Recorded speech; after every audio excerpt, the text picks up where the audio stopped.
Sayyidina wa habibina wa maulana Muhammadin sallallahu alaihi wasallam wa ala alihi wa sahbihi wa sallim ajma'in. Amma ba'd. Yang sama-sama kita hormati Bapak Dr. Andreas Syah Pahlevi, sarjana sastra, sarjana seni, magister seni, dan satunya ACA. Yang saya hormati Bapak Dr. K.H. Abdul Malik Karim, dan juga yang saya hormati Bapak Sayuddin Ma'arif SAG MSI. Ini perlu saya sampaikan secara tersendiri, beliau Pak Arif meskipun tidak asing bagi kita, tapi saat ini beliau termasuk bagian dari juri dan statusnya sebagai Ketua Pokjalu Provinsi Jawa Timur.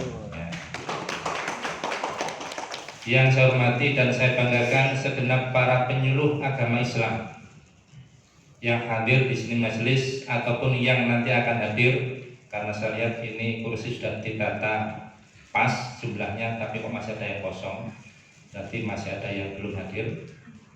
Juga para panitia dari seksi Bimas Islam, hadirin wal hadirat yang insya Allah dirahmati Allah Subhanahu wa Ta'ala.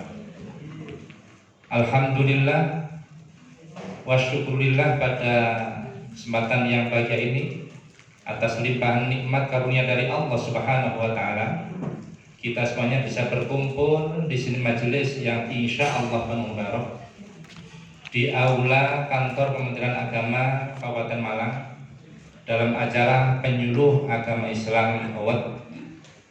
Semoga perjumpaan dan pertemuan kita pada kesempatan kali ini jadi pertemuan kita, jadi cerminan permulaan kita besok di surganya Allah Subhanahu wa Ta'ala. Salawatullah wassalamuhu semoga tercurahkan pada junjungan Nabi besar Muhammad Rasulullah sallallahu alaihi wasallam. Para bapak, para ibu, hadirin wal hadirat rahimakumullah. Acara penyuluh agama Islam UAD ini perlu saya sampaikan sebelumnya adalah bernama Seleksi Penyuluh Teladan, dan baru tahun 2023 ini istilahnya diganti menjadi Penyuluh Agama Islam UAD. Tidak ada perbedaan mana itu penyuluh yang PNS ataupun yang non PNS. Jadi maka di BNN juga cukup punya Penyuluh Agama Islam UAD. Adapun dasar pelaksanaan kegiatan ini itu adalah berdasarkan keputusan Direktur Jenderal Bimbingan Masyarakat Islam nomor 198 tahun 2023. Maksud dan tujuan diadakannya PAI Award ini, yang pertama untuk memberikan motivasi. Jadi selagi untuk memberikan motivasi pada para penyuluh untuk berkreasi, meningkatkan tanggung jawab dalam pendampingan masyarakat. Kemudian maksud tujuan yang kedua untuk menginspirasi para penyuluh untuk meningkatkan inovasi.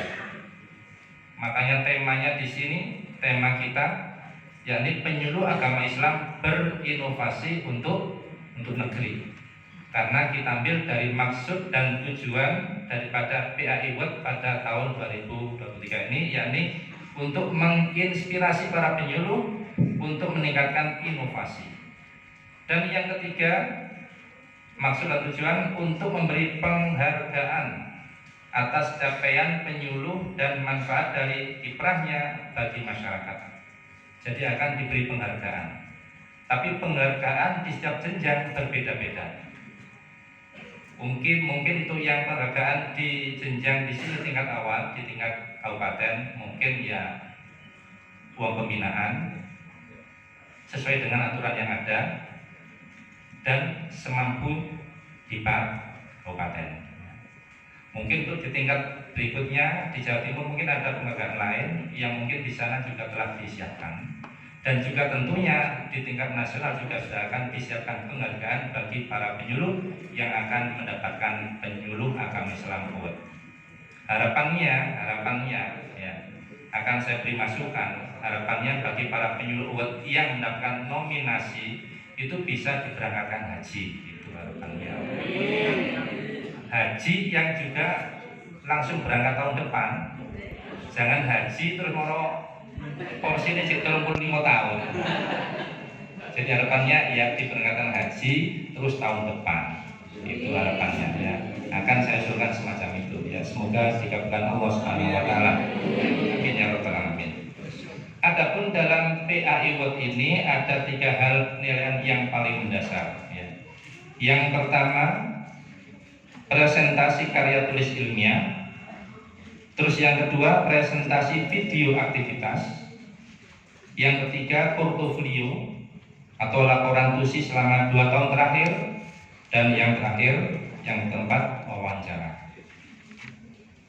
Adapun kategori yang dijadikan nominasi itu ada 7. Ini meskipun berkali-kali sejak pada pembinaan di tingkat kecamatan, sambil saya melaksanakan supervisi di KUA, bisa juga saya sampaikan ada 7 nominasi. 1, peningkatan literasi Al-Quran. Yang kedua, pendampingan kelompok rentan. Dan yang ketiga, kesehatan masyarakat. Yang keempat, pemberdayaan ekonomi umat. Yang kelima, penegakan hukum. Yang keenam, pelestarian lingkungan. Dan yang terakhir, metode penyuluhan baru. Itu 7 nominasi yang akan diambil dalam PAI Award pada kesempatan tahun ini. Dan alhamdulillah untuk Kabupaten Malang ini, di antara informasi yang saya gali dan saya cari informasinya di kabupaten kota se-Jawa Timur, untuk Kabupaten Malang ini pesertanya alhamdulillah terbanyak. Mari kita beri apresiasi untuk para penyuluh kami dengan jumlah kurang lebih 200 lebih ya, 200 lebih, termasuk yang ada ini semuanya. Panjenengan saya harap sebagai peserta PAI Award. Loh kok tertawa ya. Alhamdulillah saya bangga, saya mengapresiasi panjenengan sebagai peserta PAI Award. Dari yang hadir ini alhamdulillah pula yang telah mengumpulkan dari syarat-syarat untuk mengikuti PAI Award itu alhamdulillah sebanyak 10 orang. Jadi yang mengumpulkan video, portofolio, dan juga nanti akan melaksanakan presentasinya itu 10 orang. Sehingga karena yang mengumpulkan 10 orang, jadi yang semuanya itu insya Allah akan dinilai tapi tahun depan. Harapannya semoga yang tahun ini saat ini masih 10 orang, harapannya tahun depan bisa mengikuti semuanya. Amin ya rabbal.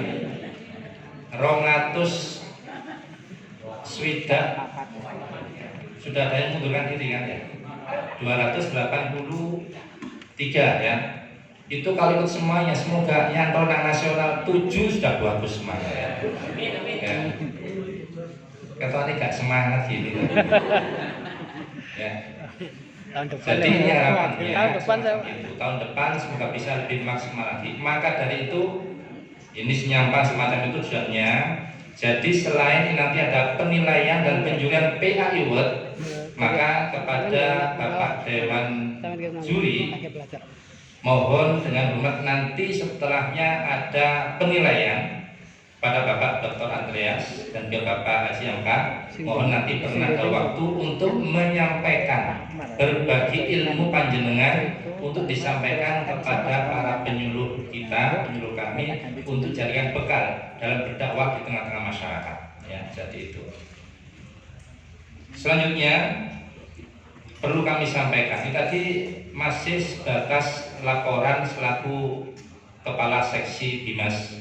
Untuk selanjutnya kami kemarin sore dapat tugas dan amanah dari Bapak Kepala Kantor dan menyampaikan salam beliau, ya, karena beliau pada saat ini tidak bisa mengikuti dan membuka acara pada kesempatan ini di tempat yang mulia ini, di tempat yang barokah ini, karena beliau ada tamu Bapak Kakanwil di Kepanjen.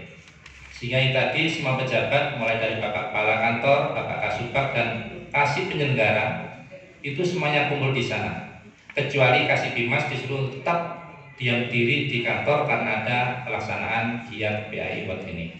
Sehingga beliau mohon maaf dengan sebesar-besarnya, khususnya pada para dewan juri yang tidak bisa ikut hadir di sini majelis dan membuka acara yang mulia ini. Nah, beliau menitipkan arahan pada kita semuanya, khususnya pada para pemeluk agama yang